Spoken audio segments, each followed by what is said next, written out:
Namaskar, hello and welcome viewers. You're watching Committee Report with your host Kriti Mishra. Today we'll take a closer look at the report of the Parliamentary Standing Committee on Health and Family Welfare on medical devices regulation and control in India. Vaccines, drugs and medical devices are the three vital pillars of the modern healthcare industry. The current market size of the medical devices sector in India is estimated to be USD 11 billion and its share in the global medical device market is estimated to be 1.5%. India is the fourth largest market for medical devices in Asia after Japan, China and South Korea, and it is amongst the top 20 markets in the world. Medical device industry has been recognized as the key industry under the Make in India initiative and accorded the status of sunshine sector. Indian medical devices industry has the potential to reach $50 billion by 2030. And to discuss the way forward, I'm joined by an illustrious panel of guests. Joining us through virtual platform, Dr. Kanimoyi NVN Somo, MP. She represents the DMK party. In the studio, we have with us Dr. Anil Agarwal, MP. He represents the BJP. Also joining us in the studio, Mr. Rajiv Nath, Forum Coordinator, Association of Indian Medical Device Industry. I welcome all of you on Sansad TV and thank you so much for joining us. All right, let me commence this discussion with the doctor on our panel and Dr. Kanimoyi coming to you. Over the last decades, India has become a global leader in development of pharmaceuticals and biotechnology, so much so that the country is now known as the pharmacy of the world. The recent COVID-19 pandemic saw India's pharma and biotech prowess as it developed and manufactured 2 vaccines. However, the same cannot be said about medical device industry in the country. You're a surgeon yourself, ma'am. What are the major challenges and how do we address them? Yeah, I'm very happy that I'm taking part in this show as a doctor and a member of parliament. Thank you for Sansad TV for giving me an opportunity. See, vaccines, always India has been the pioneer in it, and we have been one of the leading members, not only in the adult vaccination, even in the child vaccination program. We have also proved that in the COVID situation also by developing the 2 vaccines, which was also purchased by worldwide other countries. But pertaining to your question about the medical devices, why not in India, much of manufacture is there. There was a time when all the implants and everything had always been coming from the other Asian countries, namely, say, from Germany, France, or China, and Japan. They had been the pioneers in the medical devices, especially the implants, which has been used in the orthopedic side, and the implants in the cardiac side, which also comes from the other countries. Only now India has started developing that in our country. And one more major thing is the amount of funding which we are giving towards the medical devices. Only now it has started showing some light onto it. That is the main reason for these kinds of it. In fact, for the amount of cardiac surgeries and the ortho surgeries which has been done in our country, if the implants are being manufactured more in number and the number of units are increased in India, in the cost towards the poor in the government hospitals, more people can be benefited by the ortho implants, which becomes a mandatory for all the knee replacement surgeries, which is commonly happening in all the government hospitals across India, and majorly to say the cardiac implants, which we use for the bypass, which is always from the abroad. If it is developed here, definitely the stents would cost even lesser and the people would be much benefited. So I just request the government of India to throw some more fund towards this medical devices, which would be much benefited for our nation. All right, thank you so much for setting that tone and tenor of our discussion, Dr. Kanimoyi, and the fact that you're a doctor yourself. Dr. Anil Agarwal, 2 vital pillars of Indian medical device industry. One, of course, is affordability and the quality. Infrastructure and innovation. These are the 2 keywords. What do you think the government needs to do going ahead in order to ensure that a boost is given to this particular industry? No, see, as Dr. Kanimoyi said, earlier it was not started, but when Honorable Prime Minister Narendra Modi ji took charge as Prime Minister of India under Atmanirbhar Bharat scheme, he has started many things, and now in India we are not we are importing, we are trying to manufacture it in India, and we are trying to give proper atmosphere to the industry. और आत्मनिर्भर भारत के तहत बहुत सारी सुविधाएं दी जा रही हैं. आपने कमेटी की रिपोर्ट का भी अध्ययन किया होगा.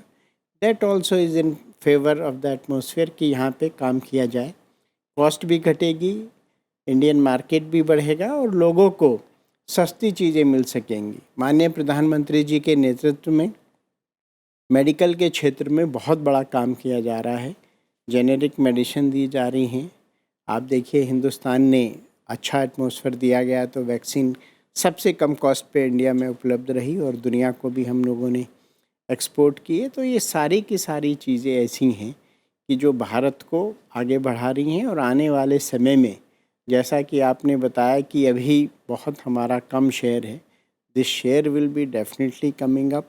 और हम लोगों के लिए जो माननीय प्रधानमंत्री जी का संकल्प है कि भारत की $5 ट्रिलियन की इकोनॉमी हो, उसमें मेडिकल का एक बहुत बड़ा हिस्सा होगा और हिंदुस्तान में लोगों को बहुत सस्ते दरों पे इलाज उपलब्ध होगा और जो मेडिकल टूरिज्म है हिंदुस्तान में और बढ़ेगा। So very important points that you raised there, sir, of course, about global outreach and also domestic demand. Mr. Nath, since you represent the industry, I'd like to understand from you. Given the fact that the industry has the capacity to reach approximately $50 billion by the year 2030, but there's a huge gap between the demand and supply at the home turf. The dependence on imports is more than 80%. How do we reduce this dependence on imports? Well, the imports definitely are very high. Last year, we imported 63,000 crore rupees worth of medical devices. That's up by more than 40%. Just China alone, we went up by more than 49%. From 9,000 crore rupees, we went up to 13,000 crore rupees. So definitely, there's a huge import dependence, except in certain product lines where we've done very well. There are 8-10 product lines where we are, I would say, the top 10 in the world. For example, syringes and needles. So definitely the way ahead is to make more in India and make it profitably. So the first and foremost thing the government needs to do is make manufacturing attractive. Right now it is much more cheaper and more convenient to trade and to import than to make in India. So first and foremost what we seek is a nominal custom duty. Like when duties were not there, televisions were not being made in the country, flash drives and phones were not being made in the country. When duties came to 15% in consumer electronics, manufacturing started. Same thing we are requesting in medical devices. A nominal custom duty of 7.5% to 15% is what we seek. We're not seeking 40% or 100% duty. Currently, the duty rate is only 0% or maximum 7.5%. Right. With such low duties, then it becomes much more cheaper to import. So even manufacturers became importers. The second major advantage that can come forward is to have a predictable regulatory framework and a separate law for medical devices. Medical devices were hardly regulated, and what few devices which were regulated was being done like drugs. Now, nobody wants to be treated like a criminal for a small offense. But in the case of engineering goods, we cannot have it like pharmaceuticals, and that's the way it was discouraging investment in the country. The third area is in the area of affordability. Now, normally you will say an Indian product should be cheap and low priced, more affordable, and therefore it should have more success. But in the actual market, when you go in the private healthcare market, it's not that way. Right. You'll find that the imports are coming in at a MRP which is 10 to 20 times, even 30 times higher than the import landed price. So Indian manufacturers are then forced to artificially increase their MRP to match the margins which are required by the retailers and by the hospitals. So the very purpose of our putting a factory and trying to be affordable gets lost with this inflated MRP. So normally industry is running away from regulations, and whereas we are asking for regulations, both as a separate medical device law and also in terms of price controls, unlike pharmaceuticals where we are seeking that the MRP should not be more than 4 times the import landed price or the ex-factory price. Right. The fifth area is in the area of public procurement. So I'm very happy with the recommendations made by the parliamentary committee in all these fronts to have a separate law, to review the duty structure, to have also a preferred procurement for domestically made goods. And I would say the COVID pandemic basically put the focus on medical device industry. The whole country had to come under lockdown and was at a standstill because medical devices which were COVID critical were not available. Right. So we had to put up factories very rapidly, and we proved that we can do it. True. So engineering talent and entrepreneurial skills are there. Only thing we require is teamwork. Absolutely. So talent is there, entrepreneurship, that zeal is there, that zest is there, but you're talking about regulation. Let me take that to lawmaker on our panel.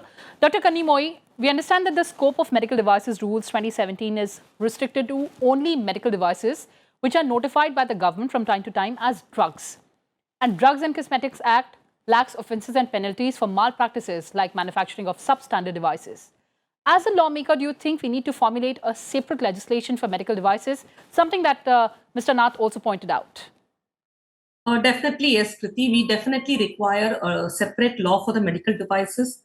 The act which is prevailing itself is for the drugs and the cosmetics. We also have to delineate over there. Cosmetic is for beautification. Yes. It is not for something else. That definitely requires another separate regulation. Drugs is essential drugs. That needs a separate legislature. And definitely for medical devices, we do require another separate legislature because the Drugs Act certain times will not be in a position to control the devices which is manufactured at a higher cost. For example, now take an implant which has to be kept in the hip for the hip replacement surgery. It is made of the titanium metal. In that case, the cost involved is much more. The factory setting up itself would be much more.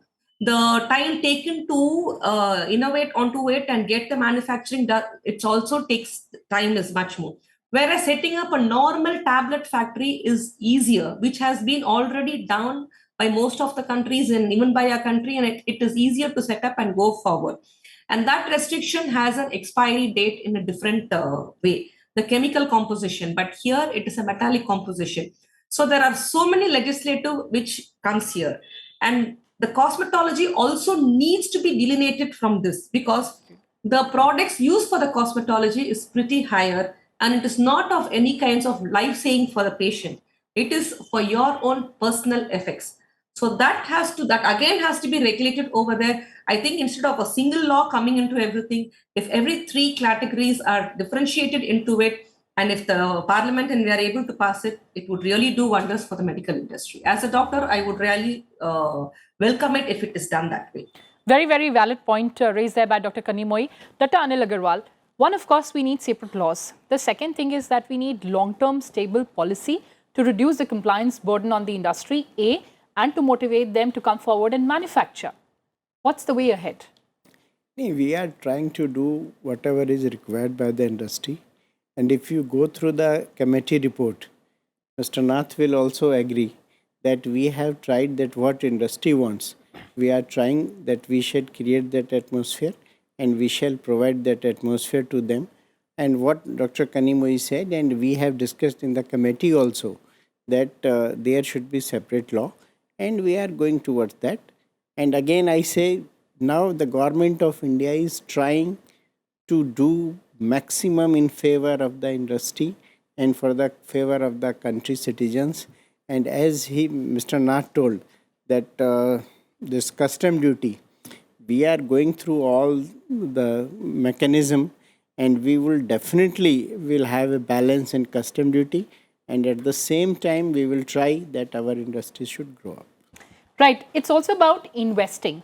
And Mr. Nath, we've been saying that the investment from the private sector has remained muted in several sectors, including perhaps the medical device industry as well. The government has also allowed FDI, 100% FDI under the automatic route for the brownfield as well as greenfield projects in this particular sector. But sir, how do we further inspire confidence in the investors to come forward and invest in this sector? So like I mentioned to you, a predictive tariff policy, a predictive regulatory structure. Many countries have given preference in procurement for domestic manufacturing. So there was motivation to put up plants in those countries over there. Same thing India can do over there. The other issue is regarding quality certification. So here again, we cannot just sell in public healthcare on lowest price, L1 price alone. Yes. Quality has to be consideration, but it should be objectively done. That's why quality certification like QCI's Indian certification for medical devices needs to be given cognizance, as mentioned in the report also. Instead of buyers seeking US FDA or CE marking, which does not allow Indian manufacturers to give their supplies over there. A separate department which will be giving focus on building infrastructure is very important, because Niti Aayog and Department of Pharmaceuticals had found that there is a 10 to 15% competitiveness disability factor if you make medical devices or many products in the country because of lack of infrastructure, higher electricity costs, lack of R&D. So those things do need to be neutralized. So the government has nicely taken a few steps in the case of putting up 4 medical device parks, and 2 earlier on have come on. So 6 medical devices are on the in the immediate future in the pipeline. 4 more may come around maybe next year. And along with that, the scheme has come out, the PLI scheme, which needs to be expanded as recommended by the parliamentary committee to cover all medical devices by only some, and also a research-linked incentive scheme. So those kind of things will give the impetus to go forward. But we don't need to focus on medical device parks as greenfield parks alone. There are about 8 clusters in the country which are already making medical devices, like the Delhi NCR, Ahmedabad Surat belt, the Bombay Pune belt. So those clusters need to be built upon. So by having infrastructure support over there will help the industry over there to become more competitive. And going forward, I think we need to become globally competitive. Absolutely, becoming globally competitive and, as you said, giving impetus. So let's talk about the way forward. Dr. Kanimoi, in the post-pandemic era, and let's please keep our fingers crossed that the pandemic is over, what are the opportunities for India in this particular sector? Ma'am, actually, we have always been doing very well in the health sector, because many people come to India as a medical tourism to get themselves cured and go back, because surgeries are so cheap over here when compared to the other US and UK. We have always been a good medical hub for all the other countries. In that state, I would also say that we should encourage people who come forward to put up the industries to manufacture the medical devices. Here comes again our MSME and all that.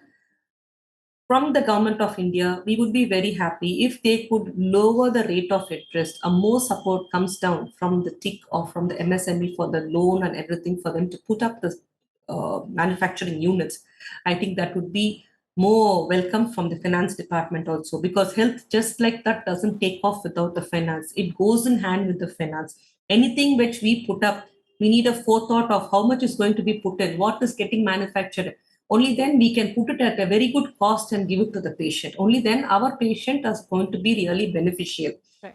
We do require a good amount of earnings from the medical devices. I don't deny on that.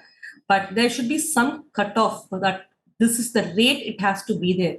GST again on it, it has to be taken care, because we cannot charge GST for the implants, which is going to be life-saving. So I think in the next committee or when the law is going to be formed, all these factors also need to be taken care before we submit into all these things. Absolutely. Dr. Agarwal, do you agree with your fellow parliamentarian there? There are many factors which control the things. लेकिन मुझे लगता है जो हमारी वर्तमान स्थितियां हैं उनमें इससे बेहतर नहीं हो सकता. हमको कंपेयर करना पड़ेगा अपने आप को पुराने एरा से. पुराने एरा में कितनी चीज़ें डिफ़िकल्ट थी, आज बहुत आसान की गई हैं. और फाइनेंसिंग इंडिया जैसे कंट्री के लिए जहाँ की डेवलपमेंट चल रहा है तो वो भी एक बैलेंस बनाना पड़ता है. लेकिन हम लोग की कोशिश ये है कि इंडस्ट्री को जो सुविधाएं चाहिए इंक्लूडिंग फाइनेंस वो कम से कम रेट पे कराई जाएं. और जहाँ तक कोशिश है सरकार की, हम लोग इस चीज़ के लिए तो पूरी तरह संकल्पित हैं कि चीज़ें हिंदुस्तान में बने. उसके लिए इंडस्ट्रीज को भी थोड़ा सा आगे आना पड़ेगा, थोड़ा अपना प्रॉफिट कम करना पड़ेगा. बैंक्स को भी हमें लोअर रेट ऑफ इंटरेस्ट पे तैयार करना पड़ेगा, जिसके लिए हम लोग कोशिश कर रहे हैं निरंतर. और सरकार को भी पॉलिसी बेहतर बनानी पड़ेगी. तीनों का जब कॉम्बिनेशन बेटर होगा तभी ये संभव होगा. और उसके लिए हम लोग लगातार कोशिश कर रहे हैं और उसके अच्छे परिणाम आ भी रहे हैं. देश में आज पुराने समय के अगर आप कंपेयर करेंगे तो आज मेडिकल सुविधाएं बढ़ी हैं. और आपने देखा पार्लियामेंट्री कमेटी रिपोर्ट में जिसमें कि बीजेपी के एमपीज़ की अधिकता है, ऑल्दो चेयरमैन अपोजिशन के थे डॉक्टर राम गोपाल साहब, लेकिन सबकी सहमति है कि हिंदुस्तान में अच्छे रेट्स पे लोगों को मेडिकल सुविधाएं बने. और उसके लिए ज़रूरी है लॉन्ग टर्म पॉलिसी में कि सारे के सारे इक्विपमेंट्स जहाँ तक संभव हों हिंदुस्तान में बने. Absolutely. So, Mr. Nath, I'll give you the last word on the show. As Dr. Agarwal said, let's not just put the onus on the government. The industry also has to step. It has to come forward. And we're talking about medical device revolution in India. So the onus lies on the industry as well. Definitely. And I would say that look at where we've been successful and build on that success story. So from 19,700 crore rupees last year, we went up to 24,000 crore rupees this year, which is a very good jump, I would say, of nearly 26%, more than most sectors over there. Now, this is what I was talking about in terms of becoming globally competitive and building upon our strengths over there. So not only in vaccines or pharmaceuticals, India is strong. There are certain product lines where India is strong. My own company, Hindustan Syringes and Medical Devices, for COVID vaccination, we were possibly the biggest suppliers for syringes all over the world. Right. More than 1.5 billion syringes we supplied in India and to many countries in the world, and helped the pandemic to come to a closure, I would say, over there. So not only for syringes, we've also got many COVID critical products like masks and PPE kits and ventilators, which were made very rapidly. Right. Huge capacities have been built. Now, internationally, the prices came down, government reduced custom duties to zero. So all that competition and that zero duty actually harmed the capacity which was coming up over there. We can't make this industry into an NPA. Now, my fellow members request me and tell me to pass on the communication that we don't want subsidies as an industry. Yes. What we seek is timely payment from the government. Whatever we sell to the government, if we can get the payment within 1 month's time, as per the tender terms, that's what we seek over there. Dr. Agarwal wants to pitch in. Sir, last 60 seconds to you. देखिए, जो doctor नाथ साहब ने कहा है, आज government of India की priority है और जो भी जैम के थ्रू हम लोग ले रहे हैं, उनकी गवर्नमेंट इंश्योर कर रही है कि उनका पेमेंट टाइमली हो। राइट। और उसमें बेहतर हुआ भी है, शायद मेरी बात से सहमत होंगे, बट निश्चित रूप से और बेहतर करने की आवश्यकता है, जिसके लिए सरकार तैयारी कर रही है। And of course, sir, you've said that there has to be an amalgamation of all the important factors of course, to drive this particular industry. On that note, thank you so much for joining us, Dr. Kannimoy, Dr. Agarwal, and Mr. Nath. Well, viewers, that's all I could pack for you in this edition. Thanks for watching and stay tuned to Sansad TV. Goodbye from my side.